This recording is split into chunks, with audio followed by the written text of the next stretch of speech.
The animation meme community is a topic I've touched on once before, in the video that essentially put my channel on the map, the one in which I documented the absurd and sometimes disturbing online behavior of Meowba, TikTok's most notorious troll.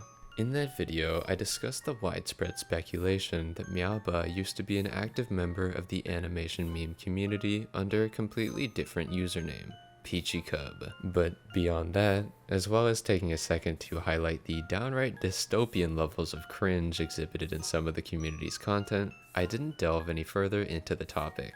And that, my dear Jormy 49ers, is what I consider to be my greatest folly. You see, during my video, I chose to highlight Peachy Cub's most popular creation, a collaborative animation titled Happier MAP. The reason I brought it up was because it was a good demonstration of how Peachy's past content was received quite well, but how people had begun returning to her comment section in later years in order to comment about how much she had supposedly changed for the worse by becoming Meowba. But that's irrelevant right now. What is relevant, however, is that mentioning this video actually brought me extremely close to stumbling upon a malevolent rabbit hole of cringe, furriness, and degeneracy, all of which originated from one of the most deplorable online creators I've ever had the displeasure of discovering. Because, as I quickly realized upon looking just a bit closer, this animation was actually made in order to commemorate the literal real-life arrest of one of the animation meme community's most detested villains. A man who, over the course of little more than a year, was accused of everything from being a groomer to a cultist, managed to get himself banned off of more platforms than most people will ever use in their entire lives, and who single-handedly inspired one of the most insane internet witch hunts I've ever witnessed. Going through his online career is certainly going to be a ride, but that brings me to what will probably be the most significant Jormy49 disclaimer to date. When I've covered stories with disturbing elements in the past, I've always provided you all with an explicit warning beforehand and a timestamp in the description so you can skip forward and avoid any triggering subjects. However, that's not how I'll be handling this video. Unfortunately, when it comes to the actions of this particular degenerate, potentially triggering topics will basically make up the entirety of the video. So, if you think you'll be particularly affected by topics like harassment, grooming, manipulation, self-harm, CP, and more, you should probably click off this video. It's also important to say that while there have been reports of the subject of this video being literally arrested and convicted, we can't know which accusations the charges are related to. As such, all allegations in this video should be treated as just that, allegations. We simply don't know which claims are true and which are fake, so take them all with a grain of salt, even though the inclination might be to accept them all because of the arrest. Oh, also, I usually try to keep my opinion out of my videos, but that might be a bit tough in parts of this one.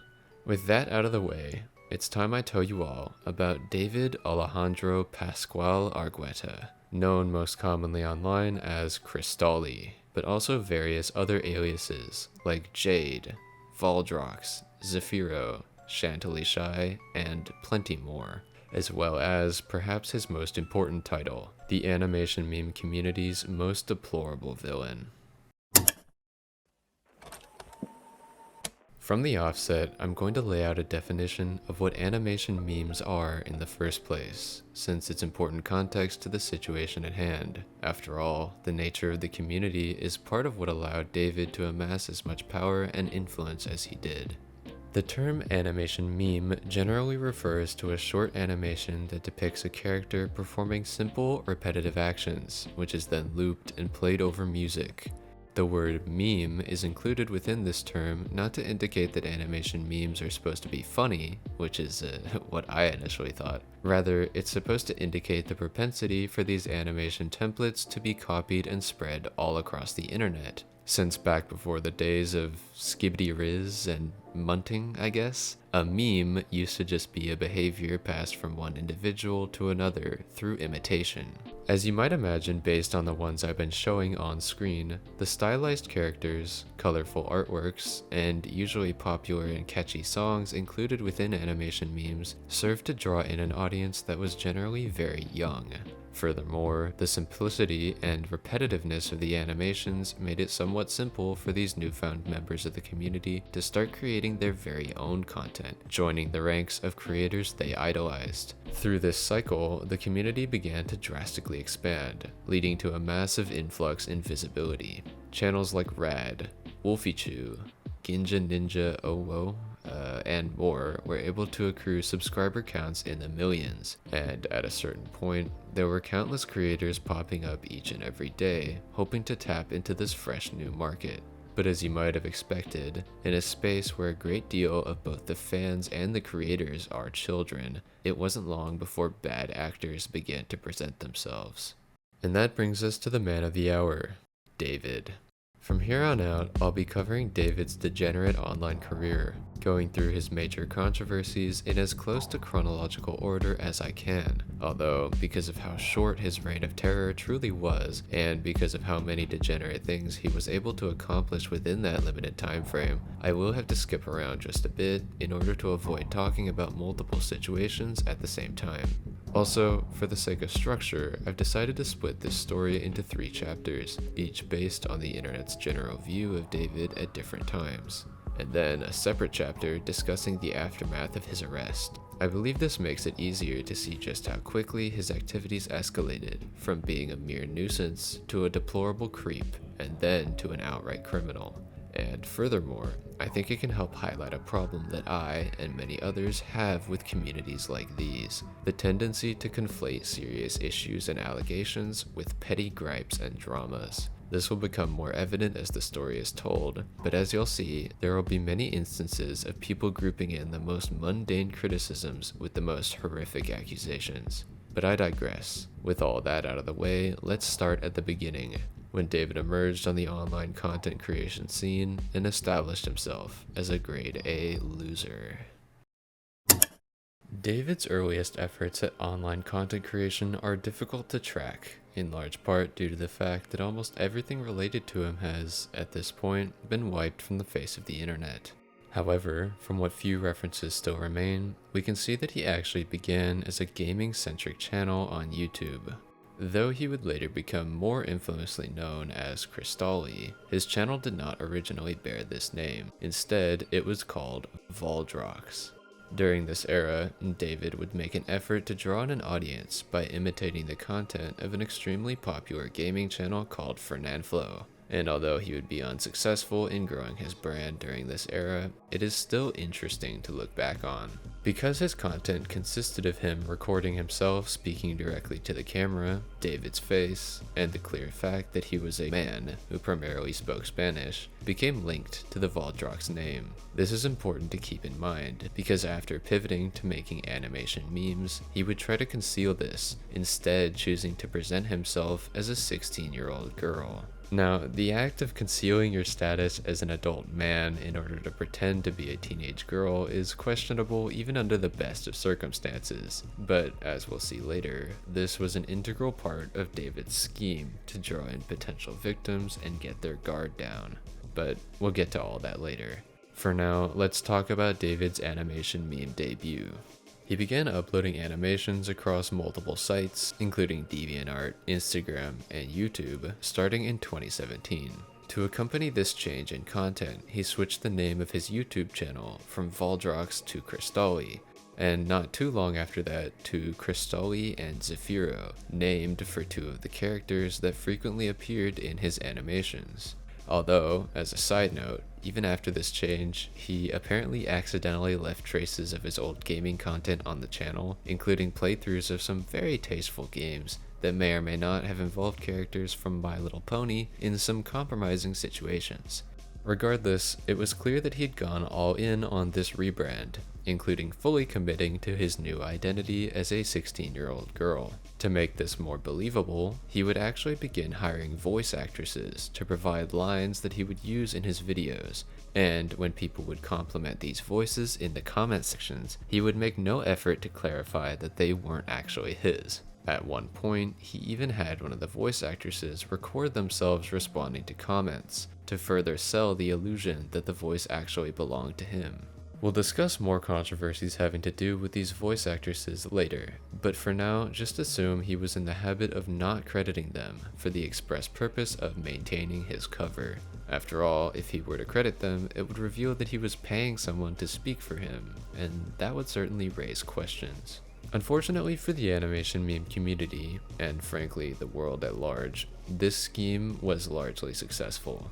Through this technique of disguising his true identity, as well as various other equally manipulative ones, like gaming YouTube's algorithm to get his videos recommended an unholy number of times, subbotting in order to make his channel appear larger to draw in new followers, and even creating fake accounts that resembled more popular channels in order to fake his own endorsements, David was able to burrow his way into the community like a parasite, and before anyone even noticed, he was already entrenched. Judging by a video he posted near the end of 2017 titled Cristali and Zafiro Rewind, his YouTube channel had accrued more than 1,000 subscribers within the first few months of uploading, which is no easy task considering that the vast majority of YouTube channels never reach this milestone at all. This growth evidently continued, with records showing that by the end of January 2018, he had gained another 5,000 subscribers. This number would only continue to skyrocket over the coming months, to the point that, come October of the same year, he had obtained nearly 80,000 subscribers. This unbelievable growth seemed to show that the Cristali channel was on the fast track to becoming a mainstay in the animation meme community. Or at least, it could have been, if its name hadn't been mired in controversy from nearly the moment it began uploading. Specifically, there were three main controversies that plagued David's online presence during these early months, and these make up the majority of our little first chapter. David faced backlash for, first of all, the clear presence of sexually suggestive material within his content. Second, the fact that he was very obviously tracing artwork from more popular animators within the community. And third, his absolutely atrocious responses to criticism. First, let's talk about his not safe for work content. The animations David posted were undeniably sexually suggestive, and on a channel which had no clear indication that its content would be not safe for work, and in a community that harbors large amounts of underage fans, this was seen as a bit questionable. The implications of this would only worsen when, as he began to accrue a following, he created a Patreon on which he would post fully explicit artworks, again for his audience of presumably mostly children. There were even some artworks contained within the dank recesses of his Patreon that were labeled with things like teen and lolly. And if you're a fan of the channel, you'll know that type of artwork is not exactly something that I, nor the internet at large, has a lot of appreciation for. And it is likely, at least in part due to these degenerate artworks, that his Patreon was eventually deleted. However, possibly because he was able to fool many people into believing he was underage himself, or simply because people in the community didn't realize how disgusting his content truly was, David didn't initially face as much backlash for posting both softcore and hardcore porn to his audience of minors as you might expect. However, the backlash he received for this next controversy was much more immediate, as people discovered he was engaging in one of the art community's cardinal sins: tracing. Now, despite the fact that my channel has inexplicably become the premier place to talk about degenerate artists, I don't exactly consider myself an art expert. That being said, I do feel confident in claiming that David was 100% a tracer. For basically every single animation he posted to any of his accounts, it was extremely simple for people to cross-reference his artwork to that of other creators in the community. To make things even worse, David was actually paywalling some of his traced artworks by including them on his aforementioned degenerate Patreon membership, which, to many people, crossed a line, as it showed his intent to directly profit off of the work of others. He also had the very creepy habit of tracing artworks that were meant to be safe for work, and then simply removing the clothes and drawing breasts or something along those lines in order to turn them into pornographic materials, which he would then also paywall on his Patreon. Suffice it to say, David wasn't particularly subtle about his habit of ripping off the work of others. As such, as early as January of 2018, YouTube videos and DeviantArt posts alike began to flood the community, warning that he was rampantly tracing artwork and passing it off as his own. The tracing accusations got so bad that some larger creators eventually began to join the fray. Specifically, by May of 2018, a YouTuber named Nani had made multiple videos calling Cristali out for these behaviors. Nani was a YouTuber who had close ties to the art commentary community. At one point, she had more than 250,000 subscribers, and although her channel has since been privatized, through archives, we can see that her videos about Cristali, of which there are many, have all accrued hundreds of thousands of views. She'll be a major player in the story later, but for now, just know that her videos played a part in drawing attention to the Cristali channel's tracing tendencies. What's more, our very own darling cancelled commentator Creepshow Art also got involved, which just goes to show how far these accusations actually spread. With all of these callouts mobilizing the masses, people began to flood Cristali's comment section with accusations and condemnations, and this leads us to our third surface level controversy, his toxic responses to critics. At first, David attempted to save face by feigning innocence and either deleting accusatory comments or just outright disabling comments on some of his videos. On rare occasions though, if someone made him mad enough, they would be treated to a response that didn't really seem to match up with his 16-year-old uwu soft girl persona. For example, in this classy comment, he makes the audacious claim that anyone who doubts his word is a little rat and is retarded, and they must do badly in school or get touched by their father. Truly a wordsmith. Unfortunately for him though, these types of comments didn't do much to abate the criticisms, and he quickly deleted most of them. At this point, it was clear that if he wanted to salvage his rapidly deteriorating reputation, a more tactful response was warranted, and so the world was treated to a YouTuber apology so silly it would have had Moist Critical jumping for joy. In this apology, David essentially claimed that although he had tried to turn his fanbase into a quote-unquote family, which is a type of language we'll hear a lot from him later, and be open and caring with all of them, he had been betrayed by people who had called him out and doctored screenshots to make him look bad.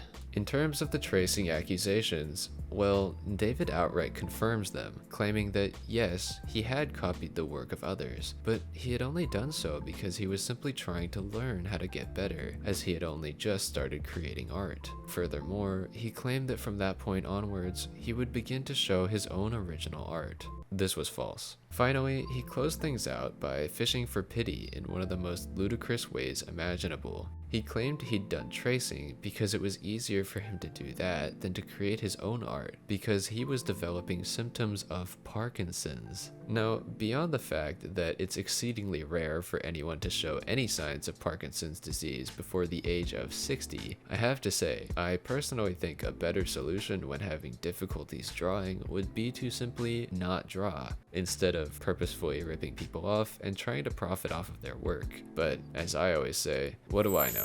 Regardless, this apology also didn't go over quite that well, and it was also quickly deleted, as David attempted to once again go back to his strategy of just disabling comments and pretending there was no controversy surrounding him. Now, while the reactions to criticism we've seen so far have obviously been pretty abysmal, these are just the responses that David made publicly. In private, his responses to being questioned were far more disturbing, and only further called into question his quality of character. As a chief example of this, back when he was first getting started on DeviantArt, David was contacted by Rosalie, who was one of the artists he was in the habit of tracing from. In fact, the character Cristali is literally just a traced version of Rosalie's main OC at the time, so you can imagine that when she reached out to him, it wasn't the friendliest exchange. Understandably, Rosalie wanted David to stop tracing her art. Specifically, she took issue with his tendency to turn her drawings into NSFW, because not only was he profiting off of it,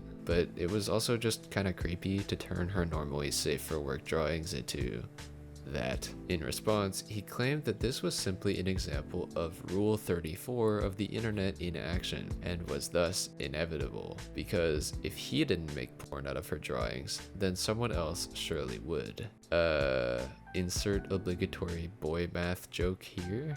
He then began to spam her DMs with his NSFW drawings, which I can only imagine was horribly traumatic for her eyeballs, because if you haven't noticed, this guy is not exactly the next Van Gogh. When she insisted that he stop, he threatened to draw more NSFW of her characters and upload it. Then he started threatening her directly, claiming that he knew her IP address and personal information, and that she would do well to obey him. All of this was made a lot more creepy by later revelations that David kept pictures of Rosali's art pinned to the wall in his room, because God knows what was going on in that unholy goon crevice. Now, thankfully, when DeviantArt realized the kind of things that David was getting up to, they did eventually IP ban his account, making them the first platform to take action against him. However, across other platforms, mainly Instagram, he would be allowed to fester, and his private outbursts would only continue to become more and more concerning. Earlier, I mentioned David's habit of hiring voice actresses to portray his characters, specifically without crediting them, so as to maintain the illusion that he himself was providing those voices. However, some of these actresses actually wanted to be credited for their work, or at least to be able to talk openly about the roles they'd been playing. But obviously, David couldn't allow that, as it could call into question his real-life identity. And so, in July of 2018, after a user named Blue Artist Draws, who had been doing voice acting for the channel, decided that they wanted to speak openly about their work, they were contacted by an extremely angry David. The ensuing conversation would culminate in David sending them the absolutely spine-chilling message, "At this moment I will fix some papers and I will leave my country to look for you." Now, it's impossible for us to know if David's threats ever had any weight behind them. However, they'd clearly escalated from him claiming to have Rosali's IP address, as he was now literally threatening to find someone in real life and presumably cause them harm. Ordinarily, I might be tempted to dismiss messages like these as pitiful attempts at intimidation from internet users who, in real life, are unlikely to be quite as confrontational as they are online.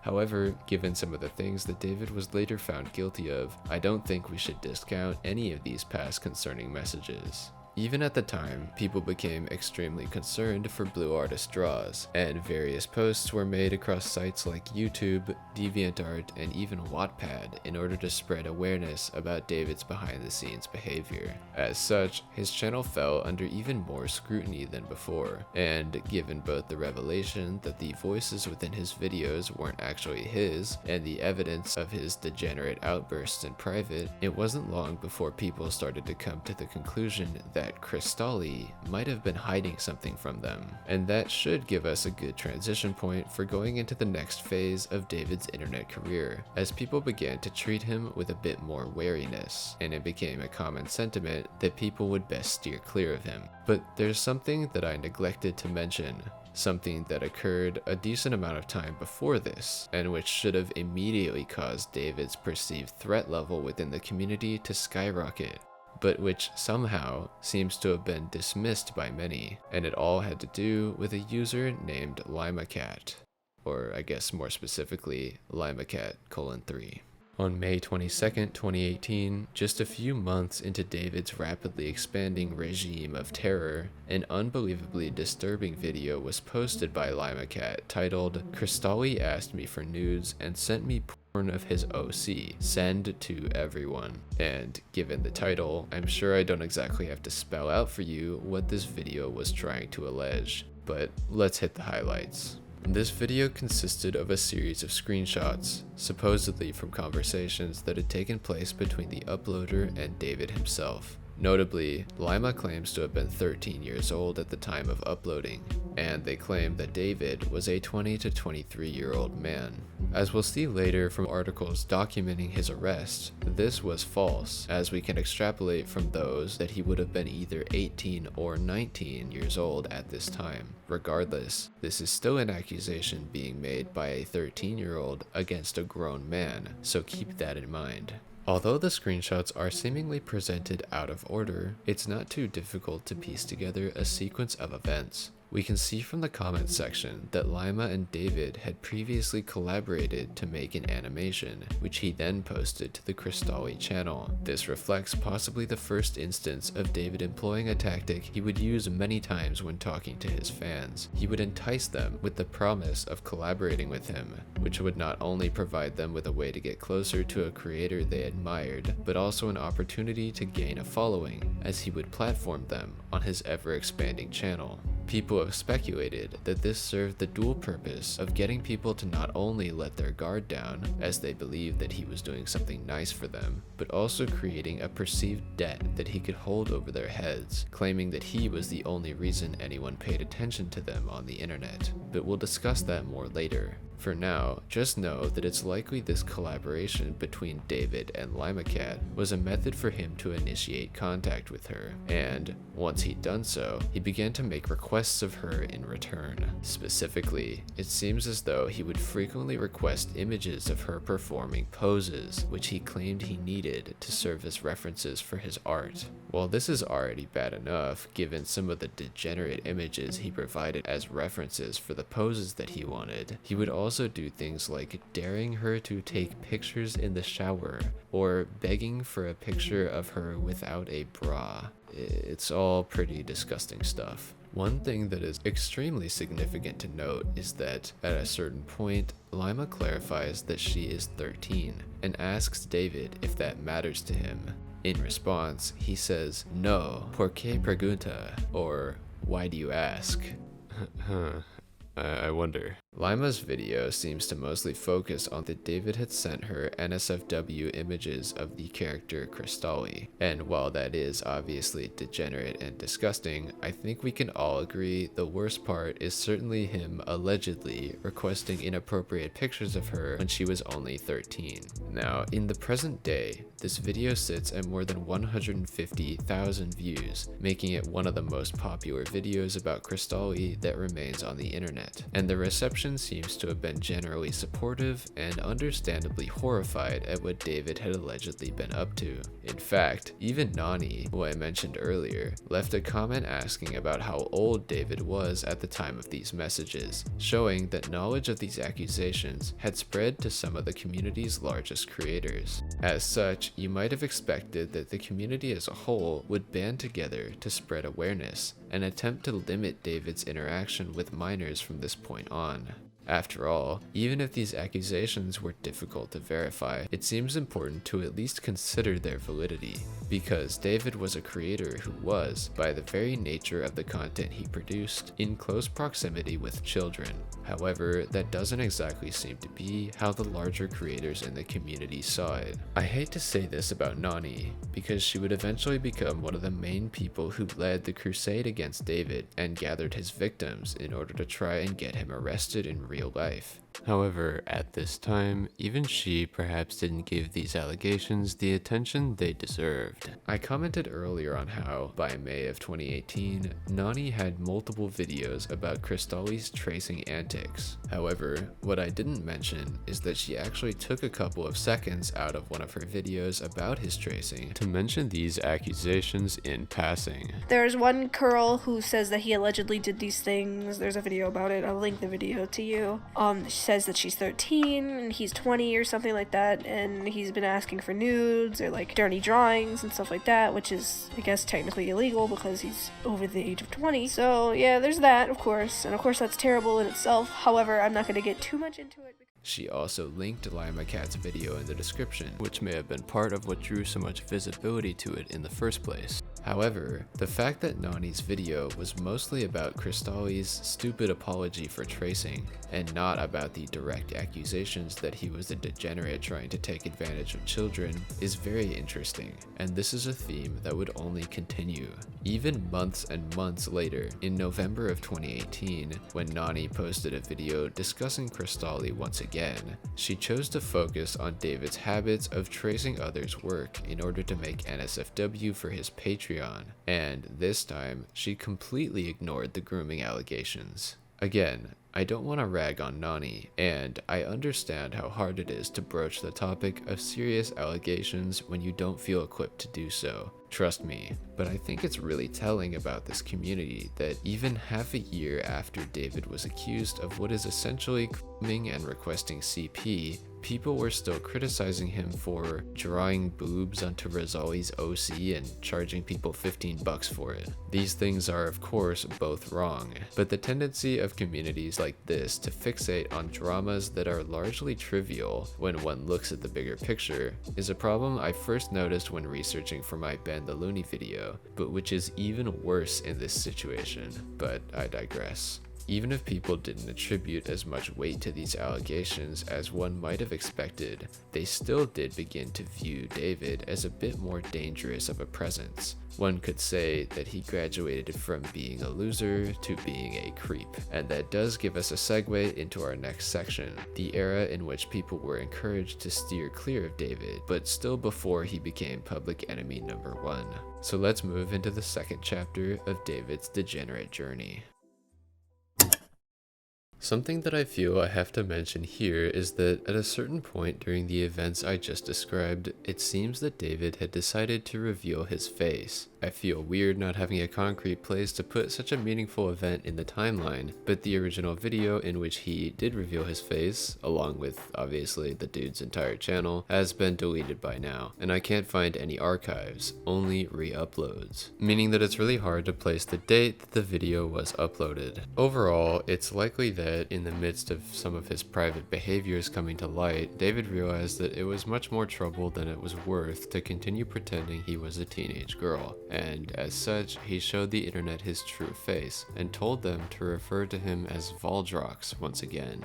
Hi everyone, Future Jormai here. I still don't know the exact date this reveal was made, but while I was editing, I stumbled upon this video by Roadkill Raccoon, posted in May of 2018, which shows that even by that time, some people had discovered that David was ValdroxX, and this had exposed him as a man. However, this video didn't get very many views, so David probably soldiered on with his lie for a little while longer, before deciding to make the reveal official, so my overall timeline is basically unchanged. Regardless, I wanted to at least mention this video, so yeah. Now, I know it might be a bit confusing, since when people made videos about David, they referred to him as Cristali, but now he wants to be called ValdroxX. Just keep in mind, Cristali is a character created by David and the name of his YouTube channel, while ValdroxX is another name for David himself. So while the majority of the internet would just call him Cristali, since that's the name of his channel, and that makes sense, his true fans, that is, people who are fans of him, the man behind the channel, would call him ValdroxX. It's a mystery to me why David himself even had fans at any point, but it's even more perplexing at this point in his story, after so much had come out about him and his behind-the-scenes behavior. However, there are 3 factors I personally believe contributed to the development of the ValdroxX fanbase. First of all, some of them were probably there because of his edgy, controversy-ridden, troll-centric persona, which made people want to be contrarian by supporting him. After all, anyone who's been on the internet for a few years is bound to have encountered pretty deplorable creators whose fans just want to watch them epically own other people. Degenerates like Maximilian Muss and Shadman come to mind. Second of all, it's possible that some fans of the Cristali channel never even encountered any of the drama about him, leading them to continue supporting him in their blissful ignorance. For example, a close associate to the Jormai49 channel who was involved in the community some years ago has confirmed that they never became aware that the person running the Cristali channel wasn't a girl because they didn't pay attention to drama. I believe it's not unreasonable to assume others might have been in the same boat. Finally, it's possible that many of David's most loyal fans were there because of a weird and somewhat exploitative parasocial bond that he had forged with them.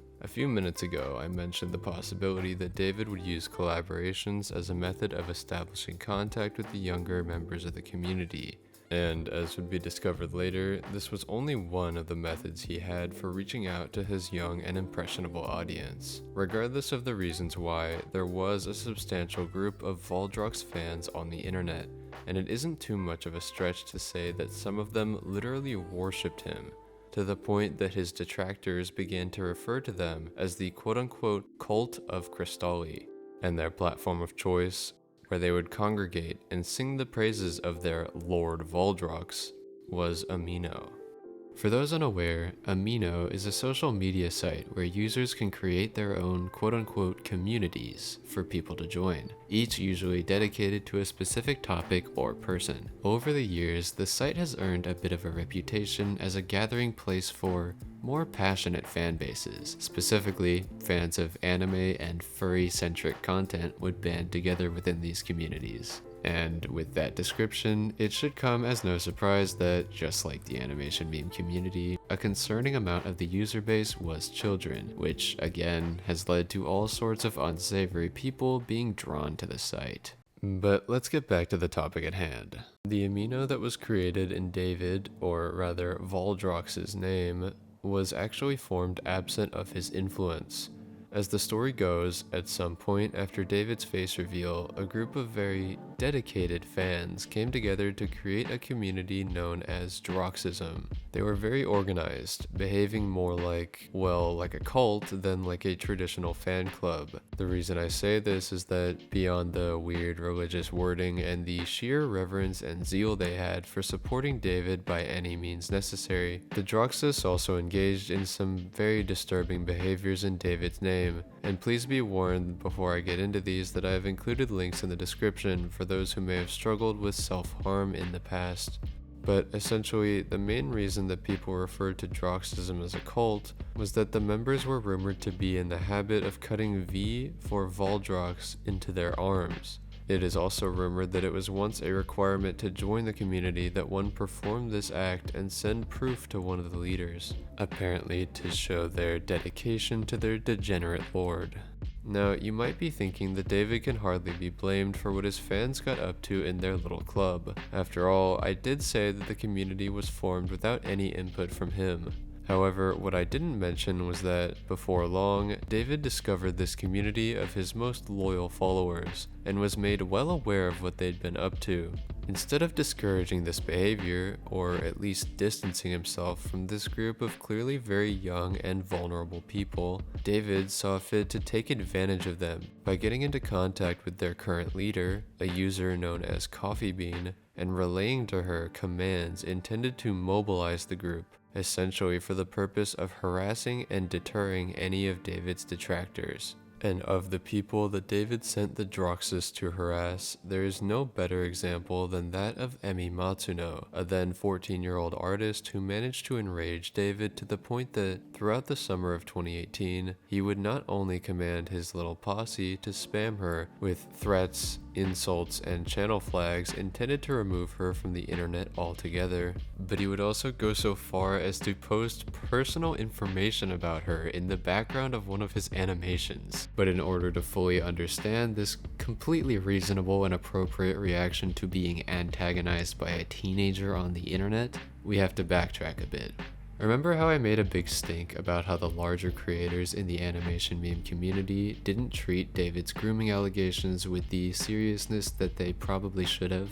Well, that doesn't mean that everyone in the community felt the same way. In fact, there were actually groups which emerged during this period that were specifically dedicated to not only spreading awareness about David's degeneracy, but also reporting him to the police with the intention of getting him arrested. As early as June of 2018, groups like the Cristali Report LEMMiNO became active, as well as various individual accounts like Ban Zafiro and Stop Cristali.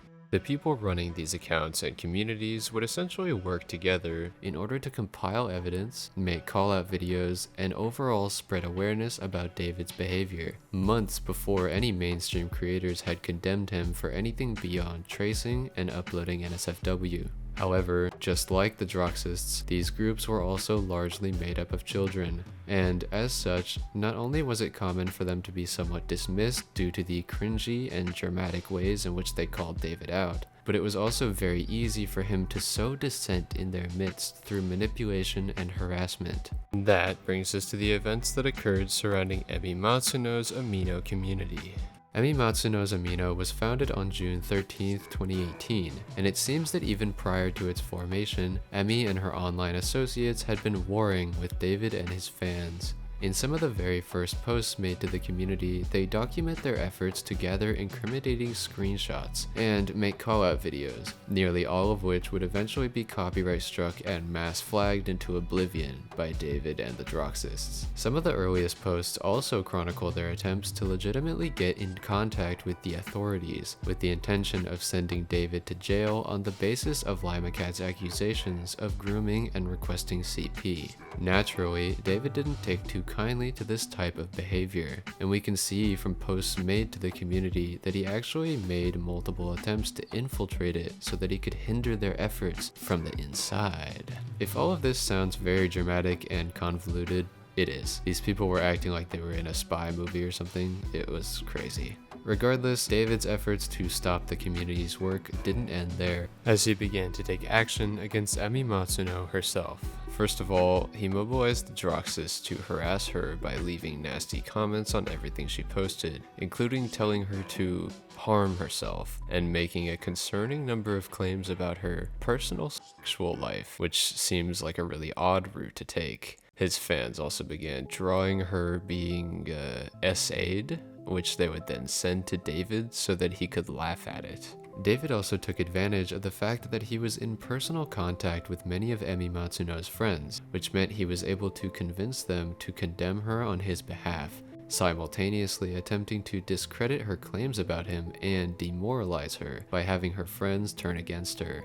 David most notably did this with a user known as Cream the Kitten, who we will be coming back to later. Ultimately, David decided that Emi couldn't be allowed to remain on the internet, and the order was given to the Droxists by Coffee Bean to mass flag Emi Matsuno's YouTube channel in order to get it deleted. This was apparently extremely difficult for Emi to cope with, and she made some very concerning posts that had members of the community concerned that she had actually taken her own life. She even went so far as to call David the quote-unquote cause of my suicide. However, thankfully, she was posting again within a month, but hopefully this does demonstrate the extent to which David's torment did have a real effect on this person. Somehow, this behavior would only continue to escalate, as David was clearly turning to more and more drastic measures each time his harassment failed to get rid of his detractors. In August of 2018, David published an animation titled By Lena Problems. At first glance, this was just another riveting piece of content posted under the Cristali brand. However, astute viewers quickly noticed a frame within this animation that had a particularly disturbing background. For just one frame in this video, the backdrop changes to a weirdly edgy, satanic image, though obviously this doesn't really matter, it's just David being a cringy weirdo yet again. What does matter though is what was written over this image, because in the top right corner of the screen, David had apparently decided to post Emi Matsuno's personal information, and in the bottom left of the screen, he had apparently included a picture of her face. I don't even know where to begin discussing how disturbing this action was, so I'll just talk about the aftermath. Almost immediately, Emi Matsuno's LEMMiNO was flooded with posts in which she began to panic and ask the community what she should do in this situation. Posts with titles like "Help," "Please help me," and "Please leave me alone" once again painted a worrying picture of what this treatment was doing to Emi Matsuno's mental state. It didn't exactly help that this was accompanied by yet another wave of mass flags against Emi's channel, which was already something that had clearly caused her mental health to decline previously. Eventually, it was just too much, and following this event, there is a notable shift in the subject of posts made to the LEMMiNO. Emi seemed to have essentially given up on her crusade against David, as her efforts, along with the efforts of others in the community, were seemingly going unnoticed, and in return for these minimal results, they were having to endure demoralizing harassment every single day. As I'm sure you're tired of hearing me say by now, the LEMMiCat allegations being brushed over by larger creators in the community was bad. But these events, in which David went out of his way to support a group that was self-harming in his name, meddled meddle in the relationships of children online and harass people who were trying to spread the word about his predatory behavior until they threatened suicide were, as far as I can tell, never comprehensively covered by anyone. The closest anyone above the age of 15 came to telling the story of these esoteric LEMMiNO wars is when commentary YouTuber Repzilla briefly mentioned David's harassment of Emi Matsuno in his video, Cristali and Zafiro, aka ValdroxX, exposed of terrible things. However, he didn't mention any of the other events involved in this degenerate drama. Because of this, I decided I wanted to take the time to describe what happened here in a bit more detail, because I feel it showcases David's character so well, even during a time period in which the worst things about him had yet to surface. Regardless, this video made by Repzilla is, in my opinion, very emblematic of the way that David was viewed by the internet at large during this period. People had begun to see him as a potential threat, as they questioned why he'd concealed his identity for so long, and they started to look back at previously made accusations a bit more carefully. And this strange stasis, in which the internet was stuck between being merely wary of David and actively condemning him, lasted through the end of 2018. But 2019 was a new year, and it was a year of disgusting revelations. In fact, within the first 5 months of the year, David would literally be arrested. And it all started with a few reveals made by some familiar faces.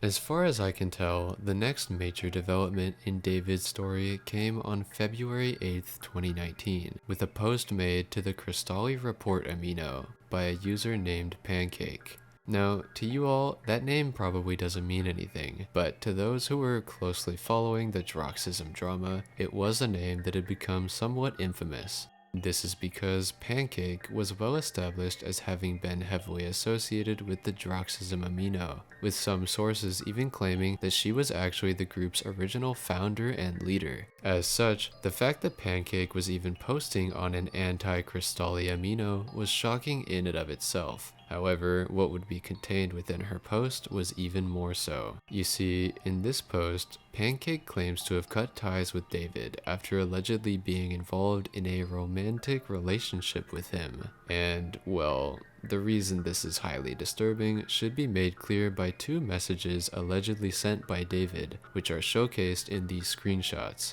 Quote, "Oh well, but remember that what we are talking about here, no one should know, right? Because someone told me that I had a 12-year-old girlfriend. Did you say something to someone else?"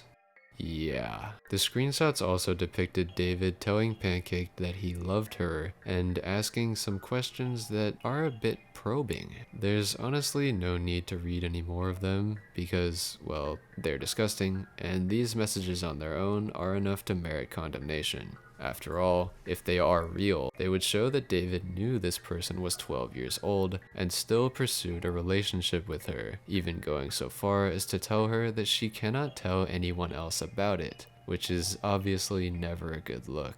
Now, given what would soon come out about David, it's easy to accept these screenshots at face value. However, I haven't seen much discussion online about the validity of these specific claims, as they weren't as extensively covered as those that would follow. Furthermore, this is the only post made by the Pancake LEMMiNO account that still remains online, so it's hard to verify if this account even belongs to the same Pancake who is involved in David's so-called cult. Because of all this, it's important to consider the possibility that these screenshots are fake, as it always is when it comes to serious allegations like these. However, as I said, more things would quickly begin to emerge that would make these accusations, as well as the LEMMiNO ones from all those months ago, seem more and more realistic. Specifically, the next 2 events in our timeline involve videos posted by 2 people whose names should sound somewhat familiar: Cream the Kitten and Peachy Cub. I mentioned previously that Cream the Kitten was part of a drama in which David apparently manipulated her into fighting with the Emi Matsuno LEMMiNO. Peachy Cub, on the other hand, is someone who had become one of David's most vocal critics, and who would go to great lengths to draw awareness to his actions and give his alleged victims a platform on which to talk about their experiences, but whose name has been largely absent from this video, aside from me mentioning it in the intro. This is because, prior to the last few months of 2018, there really wasn't much activity on any of the Peachy Cub accounts, at least as far as I can see. And there's a potential reason for this, a reason that is hinted at by Peachy herself in her video, So Cristali. And this video was one which would play an instrumental role in David's takedown, so let's begin discussing it. The video has been deleted by YouTube for violating terms of service and exposing private information, with the claim, of course, being filed by David himself, which at this point is kind of just par for the course. The video begins with Peachy describing how she had actually joined the LEMMiNO along with her friend Pancake, who was, according to her, the group's founder. This is the reason that I just hinted at for why Peachy Cub didn't seem to have much of a digital footprint prior to the last few months of 2018. It's possible that after leaving the Droxism group and changing her stance on David, she had either changed her username or wiped her internet presence, possibly to separate herself from her past beliefs and actions while she was still part of the community. Regardless, interestingly enough, she claims that she did not first come into contact with David himself through the Droxism group, but rather when he reached out to her directly in November of 2018. As she explains it, she had cosplayed as his characters, at which point someone had sent him the pictures of her cosplay, claiming that she was a boy.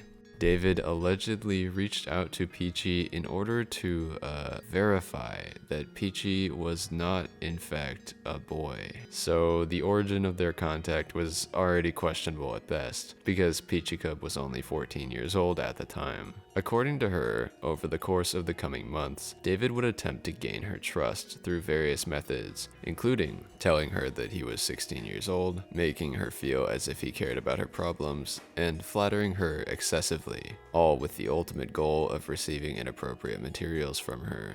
He would apparently beg incessantly for her to take pictures without underwear, and would send her NSFW art and even actual pornographic videos, pressuring her to replicate these inappropriate things on camera. Although Peachy says that she resisted these attempts at first, David was unrelenting, and she eventually gave in and sent him what he wanted. These messages are genuinely some of the most degenerate things I've ever seen, so I won't subject you all to most of them. Just know that they're never anything that an adult should be saying to a child in any context, obviously. This story differs a bit from Lima Cats and Pancakes in that she claims he sent inappropriate pictures of himself to her as well, rather than simply requesting her to send them to him. Overall, these interactions allegedly continued through the final months of 2018 and into the beginning of 2019. On February 11th, though, Peachy Cub claims that someone she trusted had actually leaked screenshots of her chats with David, including, unfortunately, some of the inappropriate materials that she'd sent him. And while this is obviously a massive breach of privacy for Peachy, the leaks did at least have a positive effect.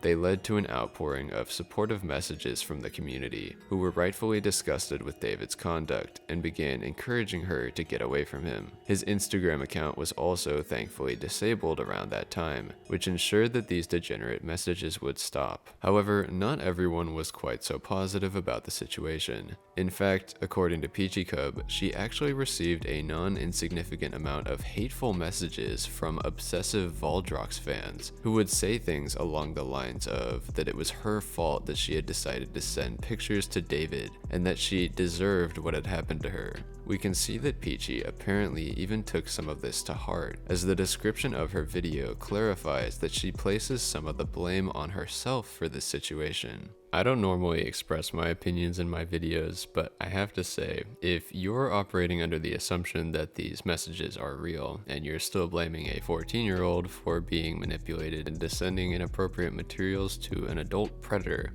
-1 million or... The last thing I'll note about this video is that Peachy Cub claims to have told both her parents and her psychologist about this situation, the obvious implication being that adults were now involved and would be reporting David to law enforcement with legitimate evidence against him. Regardless, with Peachy Cub's video covered, let's move on to Cream the Kittens. although notably the account which uploaded the video now bears the username CasterStar instead. Much of Cream's story aligns with the MO David seemed to possess when talking to both Peachy Cub and LEMMiNO. First, he convinced Cream that he was a 16-year-old, and then he began to incessantly beg them to send inappropriate pictures, under the guise of him needing a reference for his art. By the way, Cream the Kitten claims this art actually ended up being made, and the end product was MLP hentai, which is shockingly on brand. He also sought to obtain Cream's personal information, but where this story deviates is that he apparently began spreading this information to other people. When questioned by one of Cream the Kitten's friends on why he was doing this, David simply said, quote, "She cannot do anything to me. I have the info. If she does something, she will regret. XD." Thankfully, at the end of the day, Cream also seems to have received a good amount of support from the community, which they claim helped them get through these experiences. These two videos were mainly what began drawing the eyes of the general public to the situation, as they managed to accumulate respectable view counts. Cream the Kitten's video received more than 20,000 views, while the archived version of Peachy Cub's now deleted video shows a view count of more than 100,000. However, these allegations were about to get signal boosted even further by someone who had decided to start looking into the situation a bit more behind the scenes, Nani.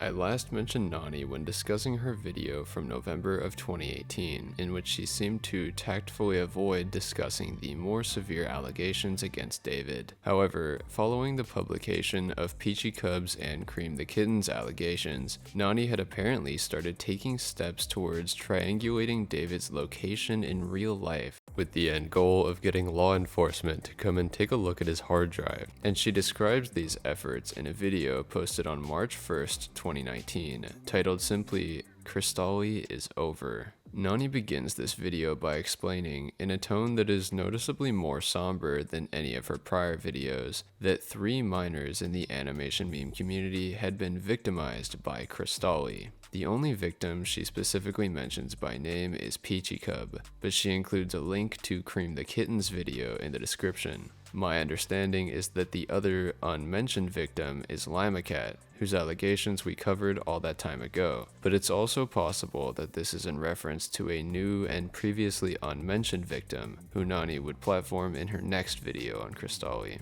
Throughout the video, Nani emphasizes how much of a menace that Cristali was to the community, and she actually claims that, while she couldn't directly say it in the video for fear of receiving a privacy strike, she was pretty sure she had tracked down his actual name. Furthermore, she had found records of a student at a university in an undisclosed country whose name seemed to match the name she believed belonged to Cristali, right down to the 2 middle names. This seems to indicate that Nani had indeed been on the right track, because, if you'll recall when I said his name in the intro, David does indeed have 2 middle names. Nani claims that she had been attempting to get into contact with this university, but she was having trouble doing so due to the language barrier, since, as you'll also recall, David primarily spoke Spanish, and likely lived in a country that also primarily spoke Spanish.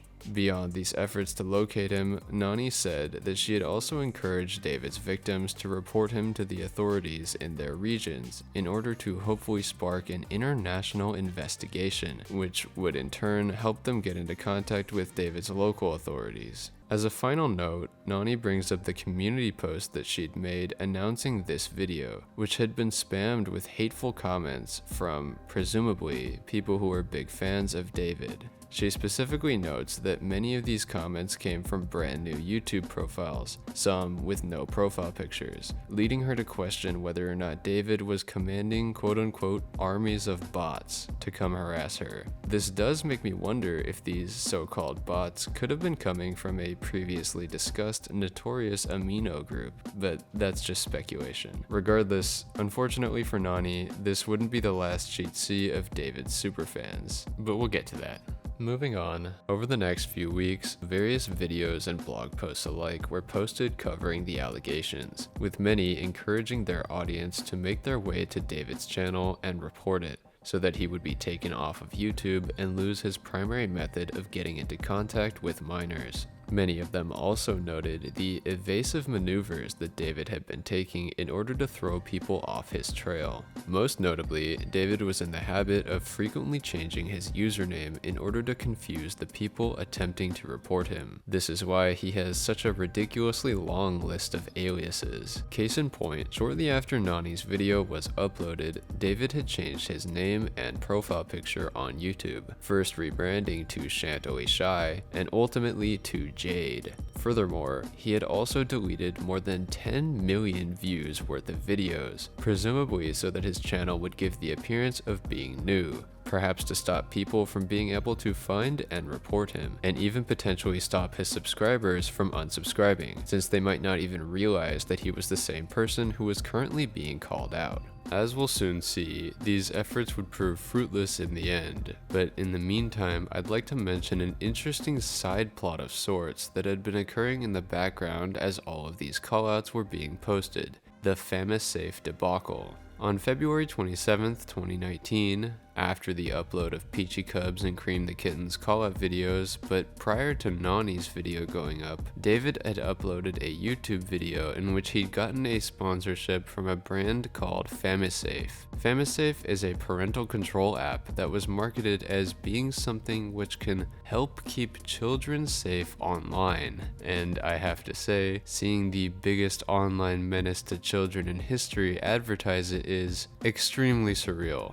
Naturally, immediately after this video went up, FamiSafe was spammed by inflamed internet users telling them that they'd made a grave mistake by allowing an alleged predator to advertise their child safety app, and before long, they had completely turned their back on David, even going so far as to post their own call to action encouraging people to mass report him.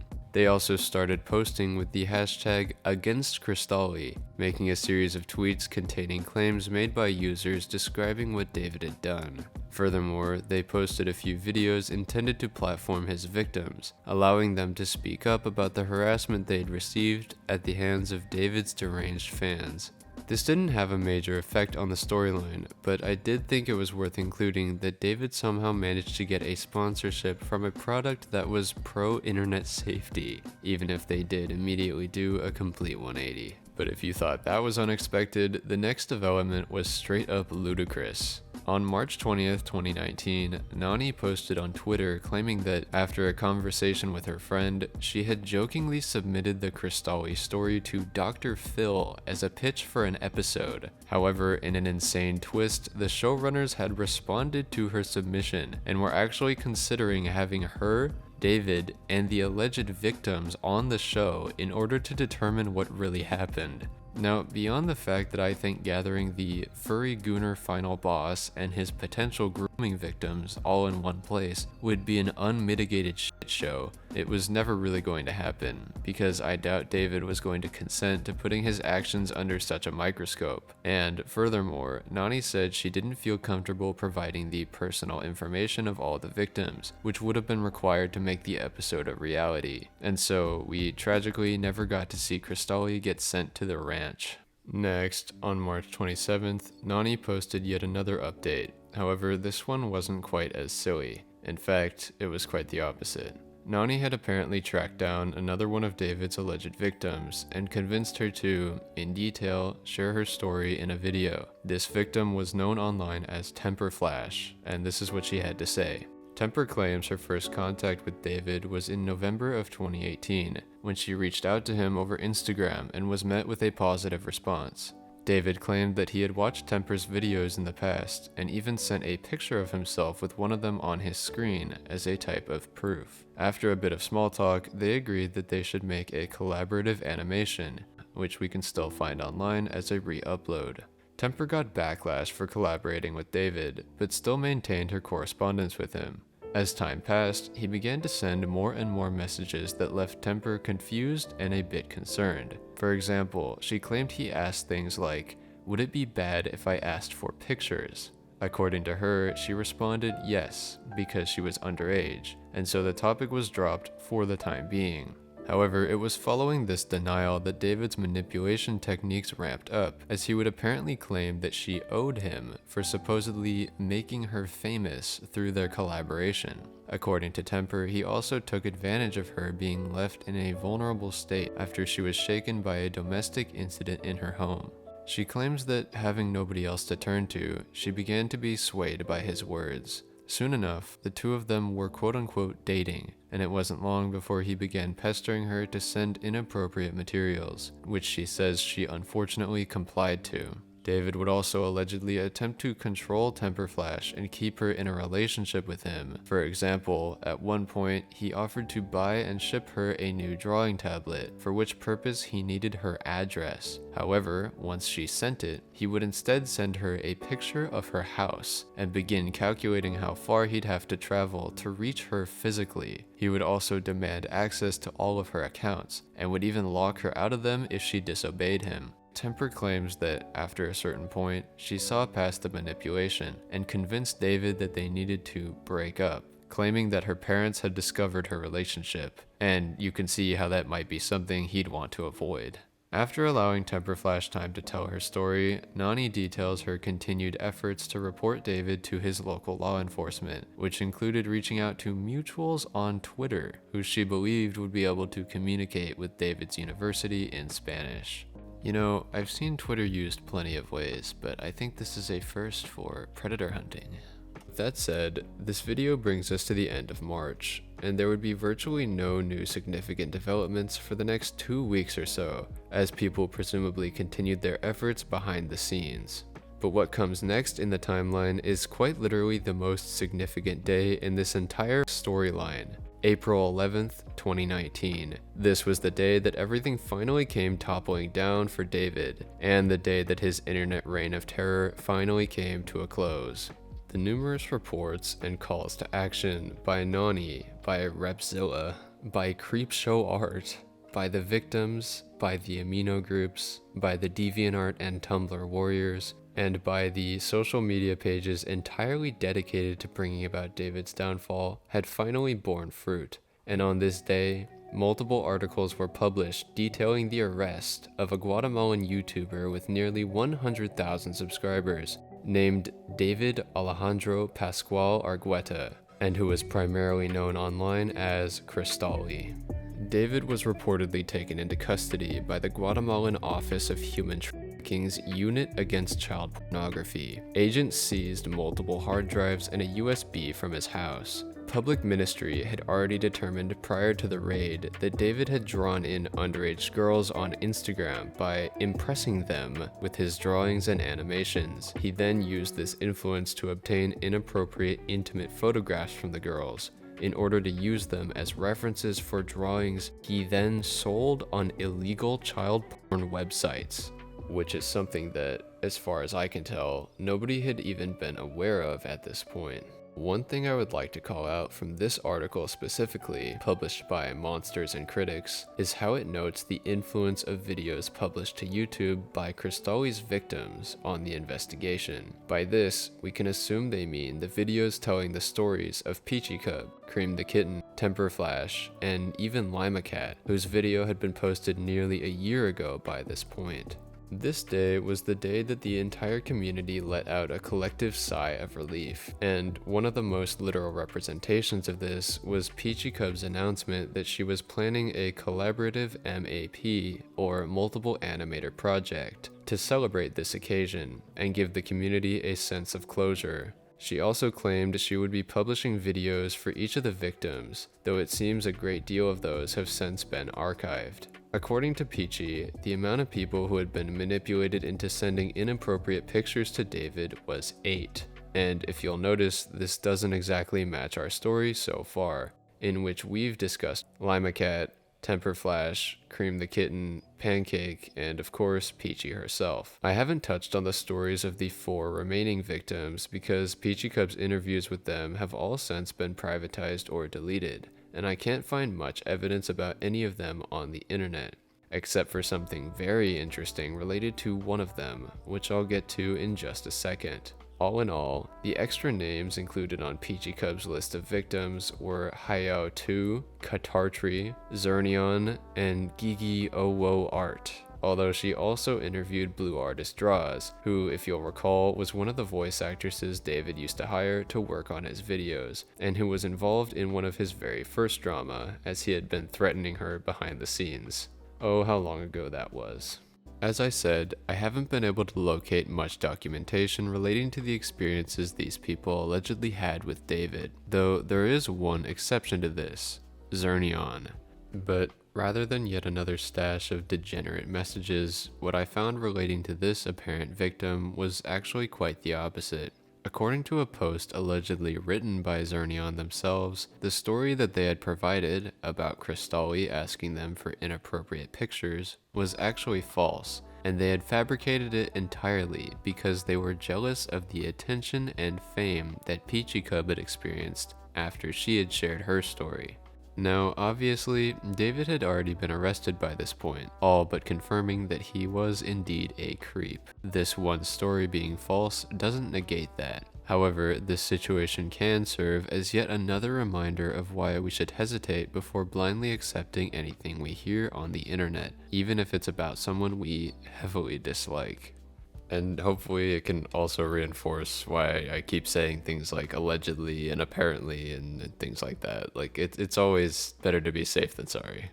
Regardless, as for the remaining alleged victims, the fact that I couldn't find much evidence relating to their stories doesn't say anything about their validity. It's entirely possible that their posts on the matter have since been deleted, or that they simply communicated their experiences privately, opting not to publicize them. Regardless, I hope all of them have found peace since these events transpired.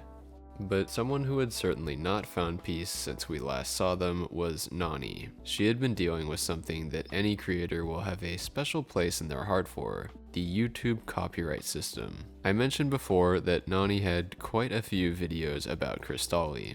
Well, ever since David had started to feel the heat, he'd begun filing copyright strikes on those videos, and he had managed to get Nani's channel 2 unjustified copyright strikes. And as anyone who has heard YouTubers complain about this before will know, it's 3 strikes and you're out, meaning that Nani's entire channel could have been terminated if David filed a 3rd strike. This meant that the future of her channel was entirely up to his whim, and this day, the same day that he got arrested, was the day that he chose to give her his terms. According to this email, David wanted Nani to take all of her videos down and apologize to him, or he would file a 3rd copyright strike on her channel and have it obliterated. He was also gracious enough to make this wonderful post to his YouTube channel, in which he provides Nani's email address and tells his fans to mass flag her and have fun with this hater mail, seeming to confirm that he was indeed mobilizing his fans to leave all those bot-like hate comments on Nani's previous posts. According to Nani, as she recounts the story in a later upload, she was so scared about her channel going down that she actually did end up posting an apology video, although her end objective was to delete all of her old videos on Cristali to get the strikes removed, and then consolidate them all into one massive video so that he could only strike that one, thus leaving her channel safe from deletion. However, as fate would have it, a mere 5 hours after she uploaded her apology, David was arrested, so it was no longer warranted. As you might expect, there weren't very many updates for a while. After all, David had been arrested, and due to the nature of what he was being accused of, I think we can presume his access to the internet was severely limited, if he was even afforded any. Our next major event then does not come until July 26th, 2019, the publishing of Peachy Cub's project, The Happier MAP. The video performed exceedingly well for Peachy Cub's channel, as the community rejoiced at having rid itself of Cristali. And it sort of brings us full circle, as this is the video that first brought this situation to my attention, as I very haplessly mentioned it all the way back in my Miyaba video. And as much as I would like to call it quits here in honor of that, I can't, because there are still far too many loose ends for us to wrap up. So stick with me for just a bit longer, because I've still got a bit left in the tank. You've already heard that David was arrested in April of 2019. However, you might have noticed that I didn't give any update on what his exact sentence was. and that's because it wasn't announced until August of 2020, more than a full year later. On August 21st, 2020, Nani published a video titled "Cristali was sentenced," in which she describes this event, and the day after, Repzilla published a video talking about the same thing. Articles discussing the situation restate that David was arrested on charges of possession of pornographic materials of minors aged 11 to 14, which were discovered on his computer, taken from his room in a house he lived in with his parents. His charges were actually elevated to the level of human trafficking based on their severity, which is absolutely insane to me. Although this could be a translation thing, I guess, I'm not really sure. Notably, according to Nani, David's channel, which was named Jade at this point, had yet to be deleted, despite it being clear that he hadn't exactly been using the site for the best reasons. According to his Wikitubia page, yes, the best source ever, David's YouTube channel wasn't actually deleted until nearly a year later, on August 7th, 2021. The good news relating to David's sentencing is that he was forcibly placed on a sex offender registry. However, the news that left some people feeling a bit dismayed is that David was officially sentenced to 3 years and 5 months in prison, a number that many online have expressed is not sufficient to match the severity of his actions. This is exacerbated by the fact that, according to some, a sentence that short can actually be paid off in Guatemala, meaning that if David was able to pay a fee, he wouldn't have to serve any jail time at all. Though I haven't made any efforts to fact check this, since I am in no way an expert on Guatemalan law.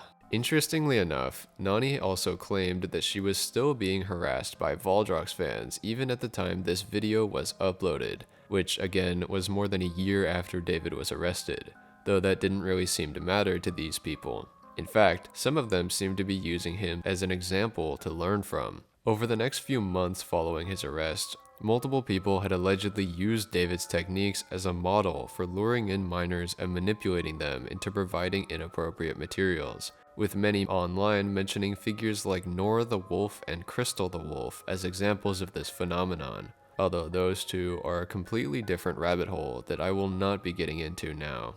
Some D1 Cristali glazers that I will be discussing just a bit though are those who were part of the hashtag KVA movement.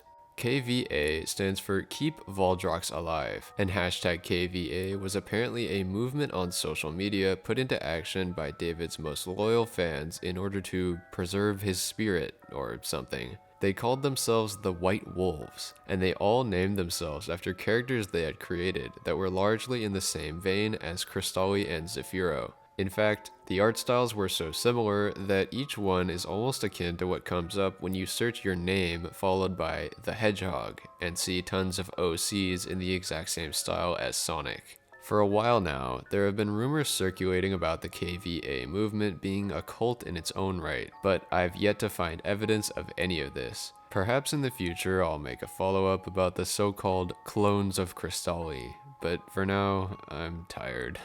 The last thing I'll touch on before getting to the conclusion of this video is a channel created somewhat recently that some people actually believe could be David in disguise, sneakily trying to return to the very same community he once wrought havoc upon.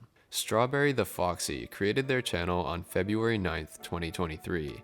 Okay guys, future Jorma here. I see that it says Strawberry Tunes. Turns out that this person is also in the habit of changing their username frequently like David, so just ignore that. And they instantly became contentious for very obviously tracing the work of Cristali, which seems a bit ironic since those animations were themselves originally traced. Actually, Strawberry made it even more obvious they were tracing than Cristali did, if that's even possible. Their art style would change in literally every single post they made, almost as if they wanted to draw people's attention to it.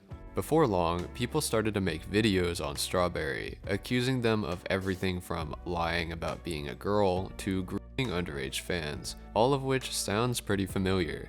But again, I have yet to find literally anything that backs up these claims.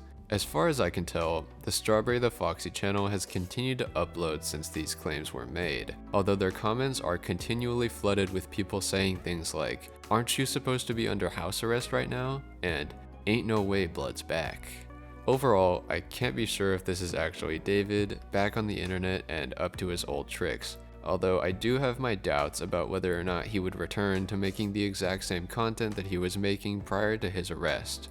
There's also been a decent amount of speculation that David is now running a channel known as Mizuno Melody, which has more than 2 million subscribers. Once again, though, it's just speculation as far as I know, as all I've really seen on it is a few Reddit posts. Regardless, I would advise you all to exercise caution around Strawberry or anyone who is part of the KVA movement and associated with that kind of rhetoric, because you never know when they'll decide to take a page out of their idol's book.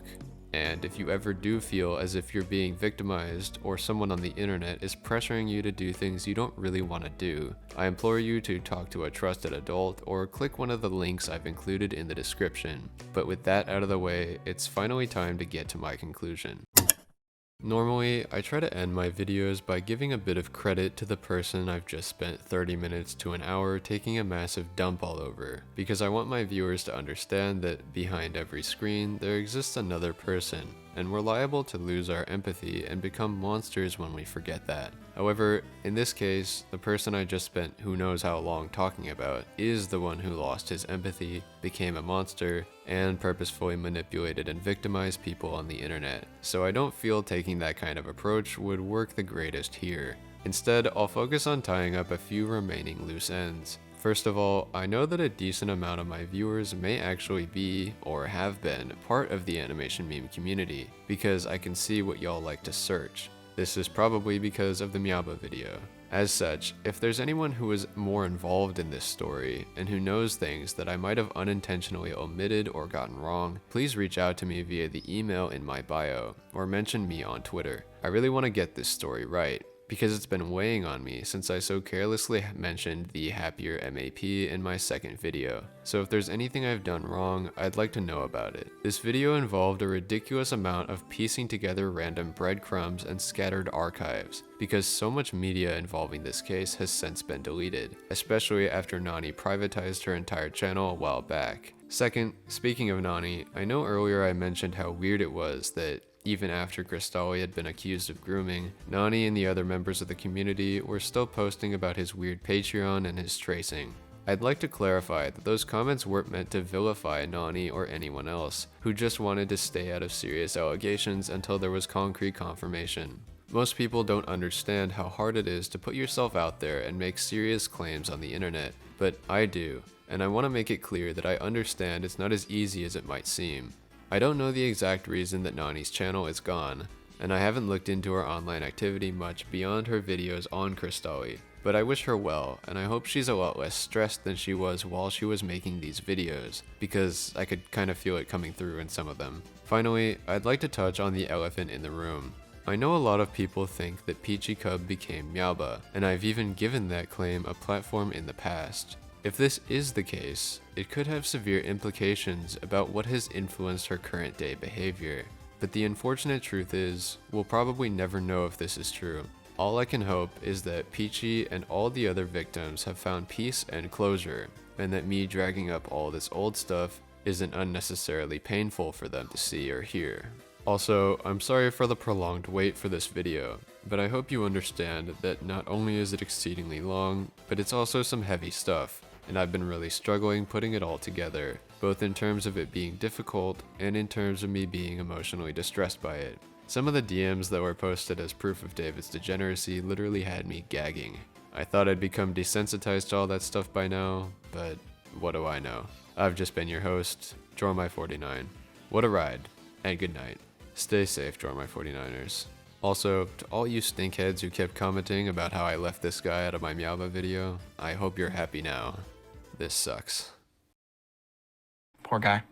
No, Jormy49 is the GOAT. What do you mean? He's the GOAT. He's the GOAT? He's the GOAT. Is he better than Ronald Rez? He's the gayest of all time. He makes good videos.